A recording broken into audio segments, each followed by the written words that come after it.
And greetings, my friends, patriots, lovers of democracy, truth, and justice, believers in peace, freedom, and the American way. Thom Hartmann here with you, and it's Friday, so of course it's time for Brunch with Bernie. Senator Bernie Sanders, the guy I think of as America's senator. He is the independent from Vermont, however, and people in Vermont know that well. On the line with us, Senator Sanders. Hey, Tom, how are you? I'm great. Happy Friday to you. Okay, it was for me a busy week. There's a lot of stuff that's going on, and let me just highlight some of the issues we've been working on. Great. This issue of the NSA, obviously a huge issue to people throughout this country. The President spoke about it this morning. Bottom line is that technology is exploding. We know as a result of Snowden's revelations that every telephone call being made in the United States is kept on file by the NSA. We know that the NSA has the capability and is using that capability to get into intercept emails, also to know what websites people are visiting. We know that it is not just a government problem, that it is a private sector corporate issue as well. The corporations know a hell of a lot about every single listener. They know about, what we're buying and where we're going and so forth and so on. So this whole issue comes down to at a moment when technology is exploding, and think about where technology will be 10 years from today. How do we protect the American people from the real threat of terrorism? I take that very, very seriously. But do it in a way that does not undermine the constitutional rights of the American people and the privacy rights of the American people. And I'll tell you something, Tom, this is such a insidious issue, difficult issue, because, freedom is a very delicate thing. It means that I don't want some kid who's in high school today to worry about the kind of books that he or she may take out of a library because somebody thinks they're un-American. We've already seen some studies where writers are indicating that they hesitate to put stuff down on their computers because they may be suspect or thought to be suspect of something. People are self-censoring what they're writing, and that is not the kind of country I think most of us want to live in. But this is a complicated issue, and it's complicated because it changes every year as a result of exploding technology. I found it interesting that the President spent as much time as he did, in a sense, apologizing to foreign leaders around the world. No one should underestimate the damage done to American credibility and American foreign policy when people in Brazil or in Germany or many other countries learned that the NSA was listening to the phone calls made by their leaders. And, the Rousseff of Brazil canceled her visit to the United States in protest. And there was an uproar in Brazil and in other countries. So this is a really tough issue. It is a complicated issue. The devil is in the details. It's an evolving issue. But it is an issue that we need to raise consciousness about and have serious debate. I am on February 1st in Montpelier City Hall, and that's our state capital here in Vermont. We're going to be doing a town meeting on this issue with David Cole, who is a leading civil libertarian professor of law at Georgetown, and Heidi Bogosian, who is the executive director of the National Lawyers Guild. Her focus is on the private sector. But this is an issue I think we should be having town meetings about all over America. Congress has got to be actively involved, and it's an issue that we have to address. So that's one issue that's very much on my mind. This week, I think 9 of us, members of the Senate, sent a letter to the presidents of ABC, CBS, NBC, and Fox Television, making the point that there is something a bit absurd that when the scientific community is telling us very loudly and clearly that climate change is real, it is caused by man-made activities, it is already causing severe damage to our planet, and that damage will only get worse, that in the midst of all of this, the Sunday news shows, which really not only speak to millions of Americans every Sunday, but also tell the rest of the media what is quote-unquote important or what is not, that they have largely disregarded what the scientists are saying, and are simply not talking about climate change at all. The numbers were just starting, I think, in 2012 or 2013. We're talking about collectively combined 8 or 9 minutes on all 4 of the major networks on the Sunday show. So we want to get the word out that this is just an enormously important issue. A number of us in the Senate right now, led by Barbara Boxer of California, who's chairman of the Environmental Committee, Sheldon Whitehouse of Rhode Island, we want to just raise the focus on climate change because this is just a huge, huge issue which cannot be ignored. Another issue that's out there, we were at, I'm an independent who caucuses with the Democrats. We were at the White House, I think it was Wednesday evening, to talk to the president. It was a long discussion, 2-hour discussion, a lot of questions and comments. Some of us had written, about 15 senators had written to the president in late September, making the point that it turns out, to I think my surprise and a lot of people's surprise, that the largest employer of low-wage workers in this country is not Walmart, but it turns out to be the United States government through their subcontracting. So you have a lot of companies that get contracts with the federal government who are paying their workers $8 an hour, $8.50 an hour, $9 an hour. So what we suggested in that letter in late September to the president is, please issue an executive order that says the government will give preference to those private sector contractors who are paying at least $10.10 an hour. And in talking to the president's staff and to the president himself, I think it's fair to say they are giving serious consideration to this issue. And I think that is important not only for those hundreds of thousands of workers, low-wage workers who are employed by government contractors, but also it will give us real momentum as we fight to raise the minimum wage to at least $10.10 an hour for every worker in the country.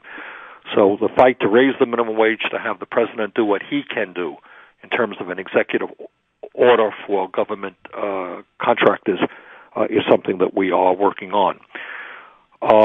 Clearly, you and I, Tom, have talked for a long time now about the issue of income and wealth inequality in America, the obscene level that it is at, the fact that we have more income and wealth inequality today than any time since just before the Great Depression of 1929, where we're living in a nation now where the top 1%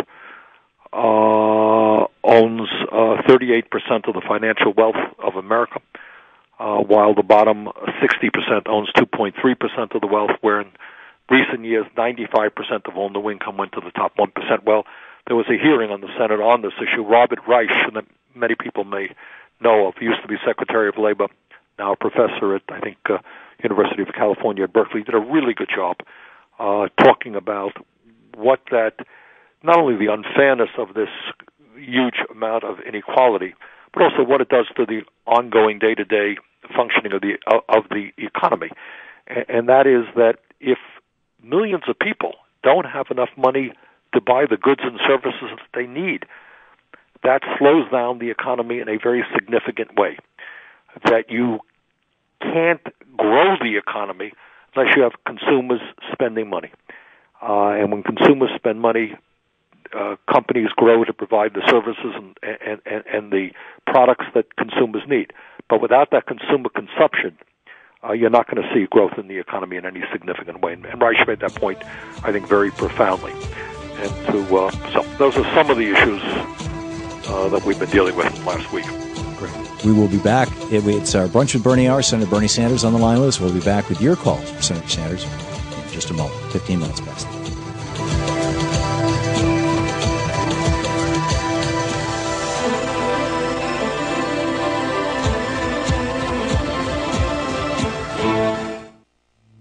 This is the Thom Hartmann Program. It's Brunch with Bernie here on the Thom Hartmann Program. Check out Senator Sanders' website at sanders.senate.gov.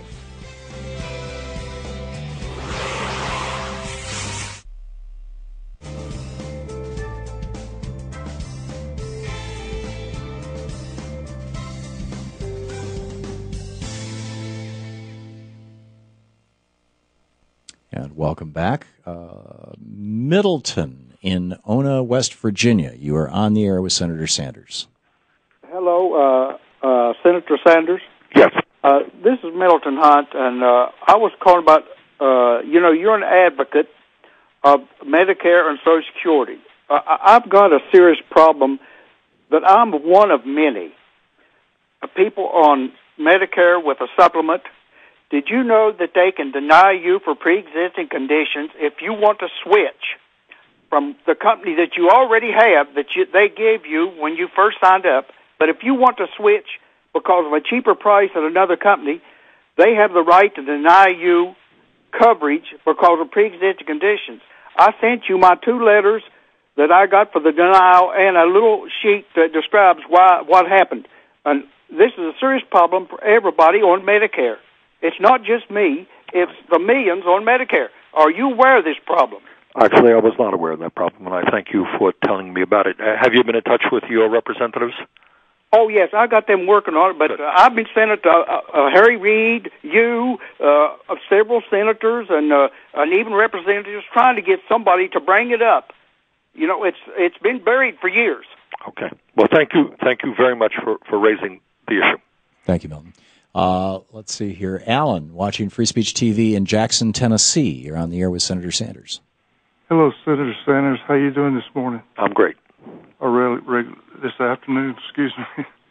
How conceivable do you think it is or possible that the extent of the NSA spying on people of the world could be using this to not only help us with terrorism, but with solving crime and selling information to other countries about crimes in their country and crimes in this country, and that could be solved. And also, before the trial even begins and the jury's even being selected and the opening statements being made, that the judge and the prosecuting attorney would know the degree of innocence or guilt by the accused, making our present criminal justice system nothing more than a sham. We have a minute, Bernie. Well, Alan, you've raised a whole lot of questions. I'm not quite sure I know exactly where you're coming from, what your point is. I think this is what we do know, and this is a fundamental debate that we have to make. The technology that exists now and the technology which will only expand in years to come will enable government or the private sector to know an incredible amount about, everything that human beings do, what we see, what we hear, what we read. And I don't like that. I don't think that's what a free society is about. So what we want to do is, I think, use the technology as effectively as we can to protect us from terrorism, to protect us from crime, but to do that in a way that does not infringe on the constitutional rights of the American people and prevent us from being a free society. We'll be right back. It's 20 minutes past the hour. Senator Bernie Sanders with us, our Brunch with Bernie.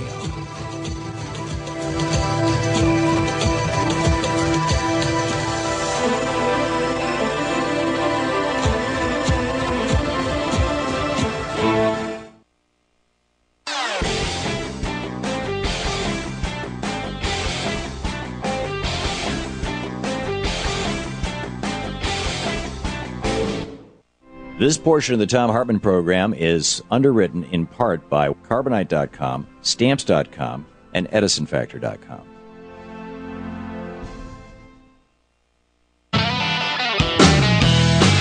Minutes past the hour. Welcome back. Thom Hartmann here with you. And Laura in Sebring, Florida. You're on the air with Senator Sanders.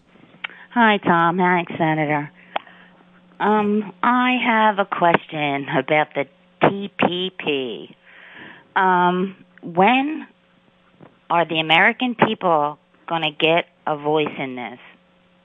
I think it's terrible. I love President Obama, but I can't believe that he's going behind our backs and agreeing with this. Are you going to be able to have a vote at least on this? Well, Laura, I think in some ways you may not want to vote on this. This thing doesn't go into effect until it's voted. My understanding, I'm not 100% sure about this, is that the majority leader has perhaps some concerns about this and may not be bringing this issue to the floor of the Senate, which would not upset me. The TPP is another trade. It's a huge trade agreement with countries throughout the world, including Vietnam, where the minimum wage, I should tell you, is about 28 cents an hour. I think any objective analysis of previous trade agreements, going back from NAFTA to CAFTA to permanent normal trade relations with China to other trade agreements, would make it quite clear that these trade agreements have not worked for the middle class or working families of our country. They have resulted, we have lost, Laura, some 60,000 factories in America in the last 13 years. 60,000 factories, and that's millions of decent-paying jobs. And trade is not the only reason as to why that occurred. A lot of it has to do with automation as well. But there is no question that many, many factories in America have been shut down because the companies would much prefer to pay workers in China or Vietnam $1 an hour or 30 cents an hour, whatever it may be, rather than paying American workers a living wage. So I am not a great fan. I voted against all of these trade agreements, and it's my intention to vote against this one as well. What we also have to pay attention to is this concept of fast track, of seeing something passed which would prevent members of Congress from having any amendments to the bill. So I have very serious concerns about it, and I don't know when or if that bill is going to come to the Senate floor in the near future. Mark in Rockport, Texas. You're on the air with Senator Sanders. Hello, Senator Tom? Yes, sir. I wanted to ask him about what can be done, if anything's being done about these drones and killing. It's a state-sponsored assassination, and I thought that was unconstitutional.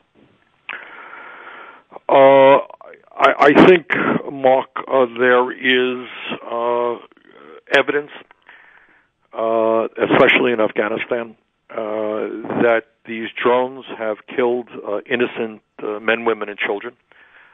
That when they do that, they're on the front pages of papers all over the country, and that they provoke a lot of outrage. I am not against drones in particular. It's another weapon. But there has been no doubt in my mind that these drones, in some cases, have been very counterproductive, killing innocent people and provoking a whole lot of anti-Americanism. So I think what we have got to be is much, much more certain about who our targets are and making sure that we're not killing innocent people. Bill in Tazewell, Virginia. You're on the air with Senator Sanders. Yes, sir. Senator Sanders, I'm a longtime supporter of yours. You represent us in Southwest Virginia. You are a good friend of ours. And my question in particular is about the issue of fracking. We're having a lot of fracking going on here in Southwest Virginia, along with the other environmental disaster of mountaintop removal and strip mining. Do you think there'll be a national action against fracking? Well, Bill, thanks very much for your support, and thanks for your activism. This earth of ours is kind of fragile, and the issue of maintaining clean water for people to drink and to utilize is a huge, huge issue. And I share your concerns about fracking, and we are, I can tell you that some of us are working with the environmental communities against, I should also tell you, very, very strong opposition from the energy sector. But I think there is more and more attention being paid to the environmental damages that are caused by fracking, and it's something that we absolutely are going to stay on. Okay. Dewan in Blacksburg, Virginia. You're on the air with Senator Sanders. Well, hey, Senator Sanders, I echo that gentleman from Tazewell's sentiments. We support you here in Southwest Virginia. Now, I understand you're on the Environment and Public Works Committee in the Senate? Yes, that's correct. Okay. I'm wondering if you can help me out and understand how oversight works. You're on the Clean Air Subcommittee, is that right? Yes. Okay, so if a citizen is aware of an EPA inspection that found major violations of the Clean Air Act, that multimedia inspection having happened in 2011, and no enforcement action having ensued from that inspection, how does a citizen bring that to the attention of your committee for oversight investigation? Well, I think for a start, it would be a good idea to call one of your senators, Warner or Kane, make them aware of the issue, get on the phone and start talking to some of the staff, and we can go from there. Also, of course, you have representatives in the Congress, but that would be a good first step. Okay. Oh, we just have 10 seconds here left. So, okay. And well, let me just finish in the next Sure. 4 seconds here, is that, people have telephones, and on any issue out there, don't be embarrassed to get on the phone, start calling up your members of the House or the Senate, and urge them to take action on the issues that concern you. Senator Bernie Sanders with us. It's our Brunch with Bernie Friday, our Brunch with Bernie National Town Hall meeting. And be sure to check out Bernie's website at sanders.senate.gov. You can sign up for the Bernie Buzz, and it's a great news source as well. We'll be back with more of your questions for Senator Sanders. You're listening to the Thom Hartmann Program. Call 866-987-THOM. Once again, Bernie's website is sanders.senate.gov.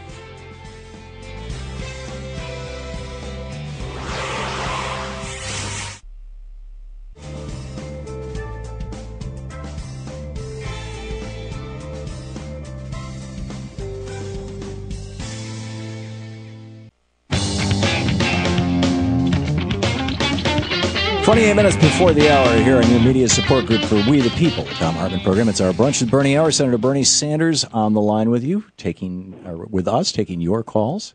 And Ryan in Newport, Maine, you are on the air with Senator Sanders. Yes. Hi, Senator Sanders and Tom.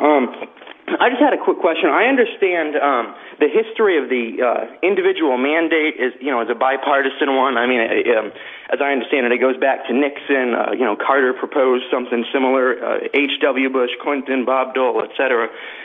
And I'm just curious, now that, the Affordable Care Act is passed, one of the, I don't know if you want to call it talking points or facts that a lot of people on the left mention is that, the U.S. is behind the rest of the world with respect to health care. We haven't caught up. We're the only modernized country that doesn't have a working universal health care system.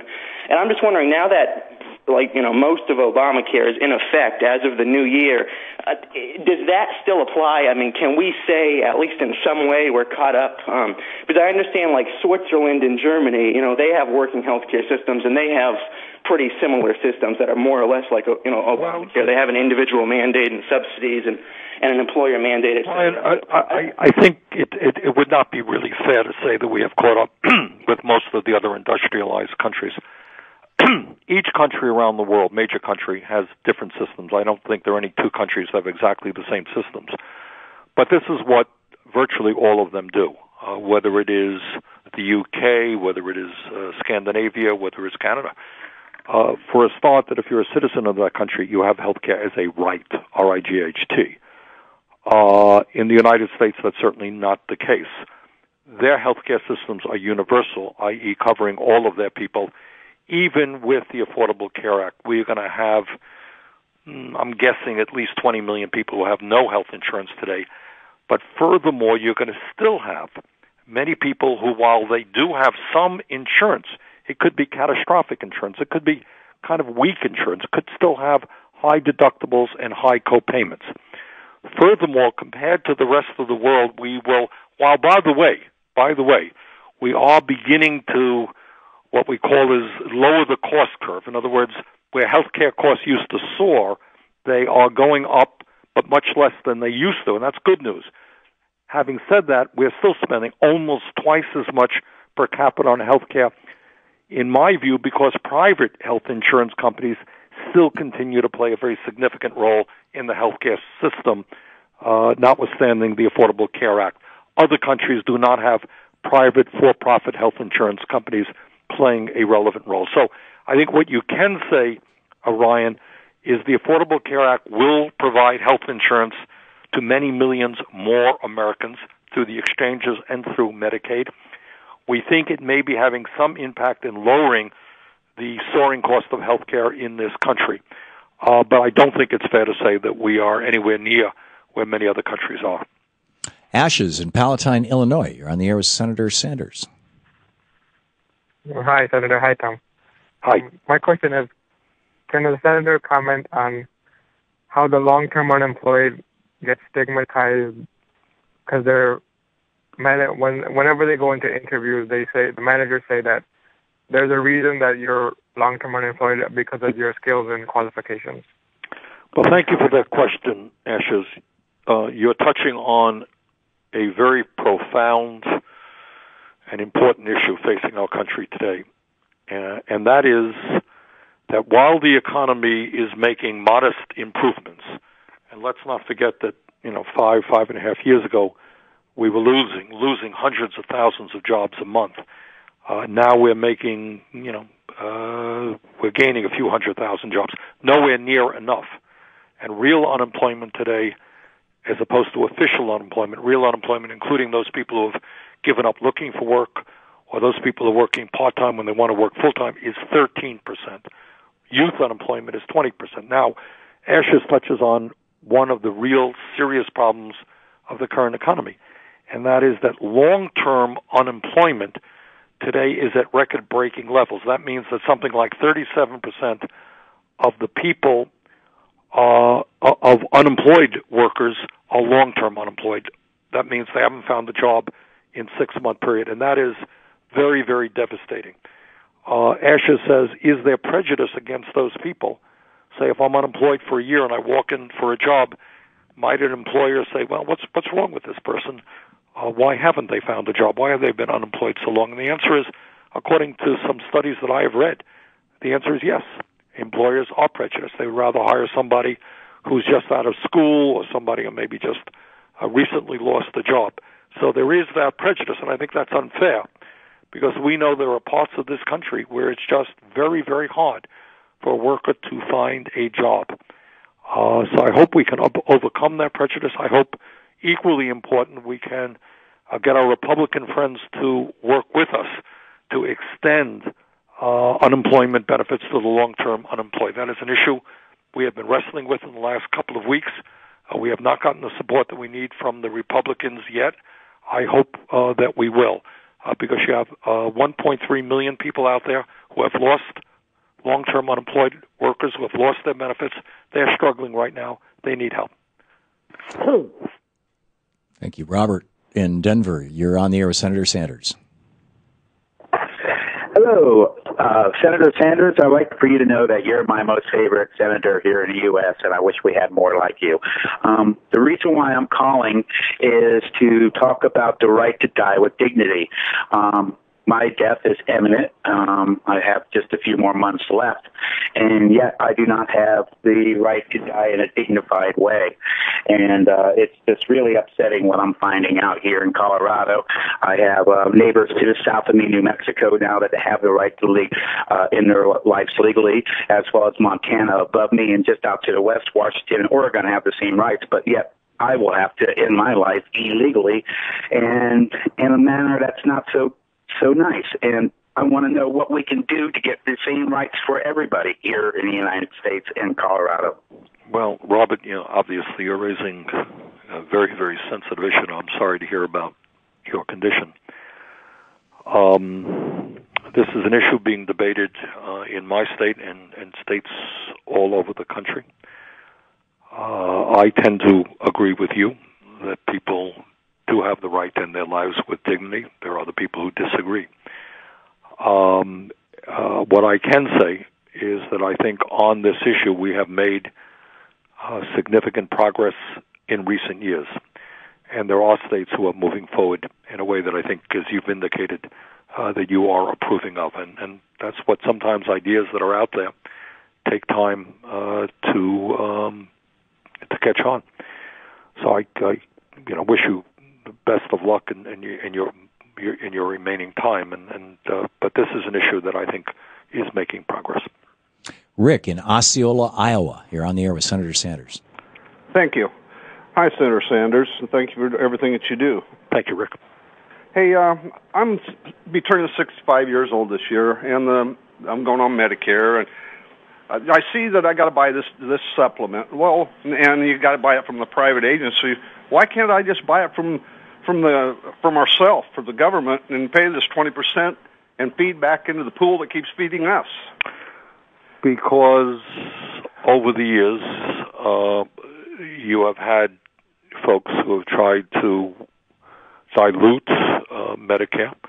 You have folks who want to completely transform Medicare from the program it is today to a voucher program. And any opportunity that surfaces that will give private insurance companies or the private sector the ability to make money off of you is what, unfortunately, a number of my colleagues support.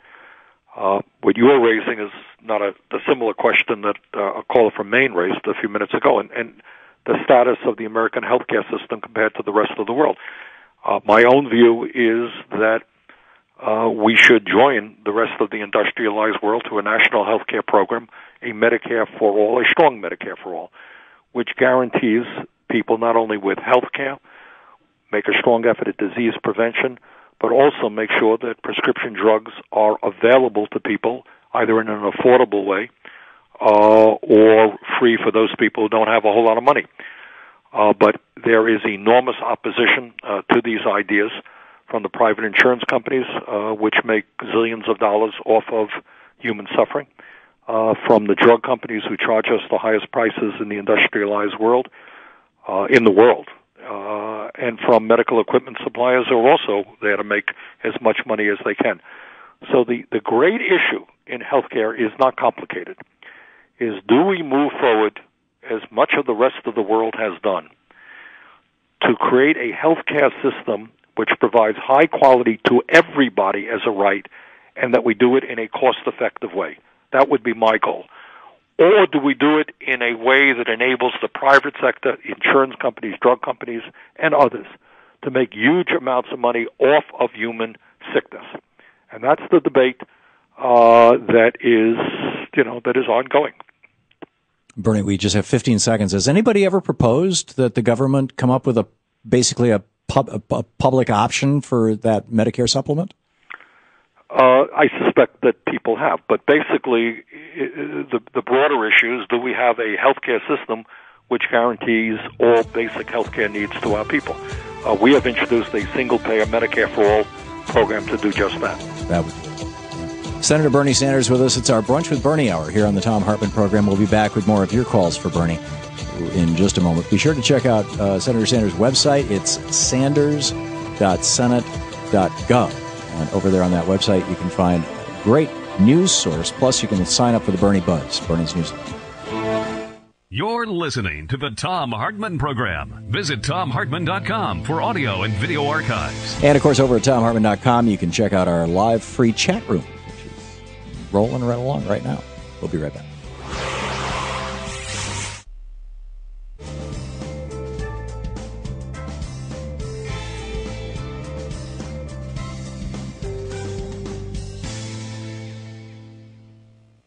And welcome back. Joe in Nacogdoches, Texas. Am I saying that right, Joe? Watching on Free Speech TV? Sure. Thank you for taking my call. Sure. I'd like to touch on the subject of retirement out of local unions. I've been a member of a local union in Baton Rouge, Louisiana for 50 years, and I'm 76 years old. And you come to 76 blind and paralyzed, and I said, and you come to the point where you find out that your local has cut your pension in half, and you've paid all of that in, and you find out that nothing was reciprocated back to your local where you was working for before. What can be done about that? Well, Joe, obviously I don't know the particular circumstances of your local union or your retirement program. All that I can say is that millions and millions of workers today are facing a real crisis in terms of the amount of money that they have for retirement. Savings are very, very low in this country because wages have gone down, and people have not been able to put aside money for their retirement. So I guess all that I can say without knowing about your particular individual circumstance there is that one thing that is absolutely imperative, and we just talked to the president about this the other day, is that we not only must not cut Social Security. There's been a huge effort. And Tom, I want to spend 1 second on this. Please. You and I have chatted about the need to oppose cuts to Social Security and Medicare and Medicaid. And I want to say that because millions of people have gotten, in sense, involved in that effort, to point out what Joe is just talking about, that a whole lot of folks there are just hanging on economically, living day to day. They can't live on cuts in Social Security or Medicare and Medicaid, against tremendous opposition from the Koch brothers, from the big money interests, from Wall Street, guys who come to Washington and say, hey, we have to cut Social Security, we have to cut Medicare, we have to cut Medicaid. Well, another year has come and gone, and we have held on. We have pushed them back. And these guys are spending hundreds of millions of dollars on lobbyists and campaign contributions. But if you notice, you haven't been hearing lately so many people talking about cutting Social Security, have you? No. And that's because the American people, we have been working very hard on this issue.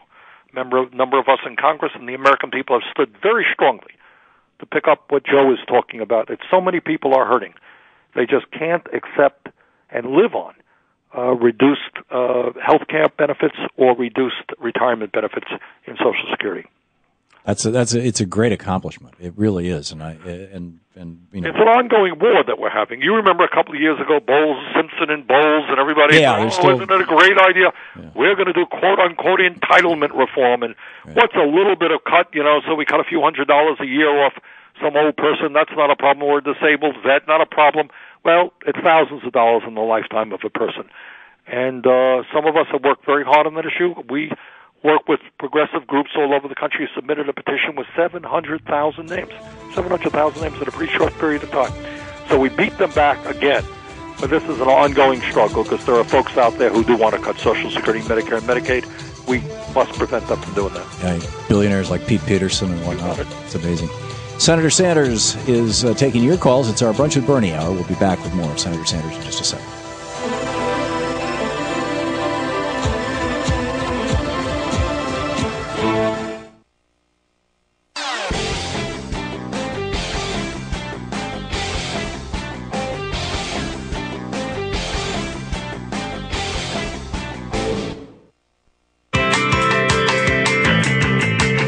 Welcome back. Thom Hartmann here with you. It's our Brunch with Bernie hour. Senator Bernie Sanders on the line with us. And Gary in Oak Island, North Carolina. You are on the air with Senator Sanders. Thank you for taking my call. Senator Sanders, would you consider sponsoring legislation legalizing medical marijuana at the federal level so that people nationwide can benefit from that? That's not. I think in Vermont we have done that. I think a number of states have done that. I think Colorado, among other states, has gone even further than that, legalizing the sale of marijuana. So I think progress is being made nationally. But Carrie, to be honest with you, there are many, many, many issues that we're dealing with now, trying to protect the middle class and working families and defend Social Security and Medicare and Medicaid and deal with the NSA and deal with climate change. So I'm not going to tell you that this is the highest issue. I'm sympathetic to it, absolutely sympathetic to it, but I'm not going to tell you it's the highest issue on my agenda. George in Chicago, you're on the air with Senator Sanders. Thank you for taking my call, Tom, and thanks to both of you for who you are and what you are. You're my teachers and my inspiration, and you both embody patriotism in the best sense of the word. The point I'd like to raise is this. This is something that Tom talks about quite a bit, is the ongoing essential non-enforcement of the Sherman Antitrust Act that began under the Reagan administration. And I'm referring specifically to the enormous power that corporations now have over their workers simply because of their size. In particular, the crushing victory of the Boeing company over its machinists recently, in my view, is partly because Boeing is not just Boeing. Boeing embodies what were once many other great American companies: McDonnell Aircraft, Douglas Aircraft, Rockwell, North American, Rocketdyne, Hughes Aerospace. They even own the predecessor companies that absorbed what was once Ryan Aircraft, which built Charles A. Lindbergh's Spirit of St. Louis. So as long as the struggle between management and ownership in corporations is so unequal, we can expect these kind of crushing defeats for labor. Is anything on the agenda in the Democratic Party or in the Progressive Caucus in the Congress to start doing something about strengthening antitrust law and making sure it gets enforced? Well, George, thank you very much for your comments. I think you are right on. I think that if you look at sector by sector in the American economy, what you find is a handful of companies dominating each sector. And I think you give an example of Boeing in the aircraft manufacturing sector being, so dominant. So I think this is a huge issue for a lot of reasons. Where I have focused, George, is on Wall Street. So if you want to look at, when we look at Wall Street, we can talk about a whole lot about in terms of their greed and their recklessness and their illegal behavior. And every day you pick up the paper and they're being fined another $1 billion here and another $1 billion there for one or another illegal activity. But what we don't talk about terribly much is that virtually every one of the major Wall Street firms that we bailed out is larger today than they were before we bailed them out. And you're talking about a half a dozen or so large firms that own assets that are equivalent to 2/3 of the GDP of the United States of America. They are producing something like 50% of the mortgages and 2/3 of the credit cards in this country. So you talk about concentration of ownership. The one area we have taken a hard look at is Wall Street. And my own view, for all the reasons that you gave and many more, is that we've got to break up these huge financial institutions, not only because we don't want to have to bail them out again after they get involved in nefarious activities, which leads to their bankruptcy, but also because of the power that they have over the entire economy. So you have raised a very, very important issue. I don't know that it is being discussed to anywhere near the degree that it should. We are focused on Wall Street and concentration of ownership there. We have 2 minutes, Bernie. Do you want to take another call real quick, or do you want to? Okay, great. Mark in Chico, California. You're on the air with Senator Sanders. Quick one. Yes. Senator Sanders, I'm calling about the fast track of the TPP. And, to me, it's a treaty. And I think NAFTA was a treaty, which should have took 2/3 of a vote. I've lost complete faith in our government because they do not care what we think or if we mobilize or anything. What can be done about this? Thank you. Well, I think, Mark, it's not a question. I mean, a lot of Americans, share your skepticism and alienation from the government, but it's not good enough to simply throw up your hands in despair. The reason that the Congress gives more and more tax breaks to billionaires and large corporations, the reason that that Congress votes to cut back on food stamps or cut back on education is because Congress is dominated by folks who are much more interested in the welfare of corporate America and the big money interest than they are the needs of the middle class or working families. I think our trade policies, whether it's TPP or permanent normal trade relations with China or other trade agreements, are a perfect case in point. And you have here, by the way, not just Republicans supporting these proposals, but Democrats as well. NAFTA was done under Bill Clinton. So I think, giving up is not an option. What is the option is to fight back and say, you know what? We want trade policies that work for the middle class and working families in this country. We want corporate America to start investing in the United States of America, not China, not Vietnam, but in America, and to create decent paying jobs in this country. And the only way that happens is is when people get involved and pay attention to the political process. Giving up, trust me, is not the solution. Senator Sanders, thanks so much again for being with us this week. My pleasure, Tom. Take care. Always a pleasure. Bye-bye. Senator Bernie Sanders. Check out his website at sanders.senate.gov. We'll be right back.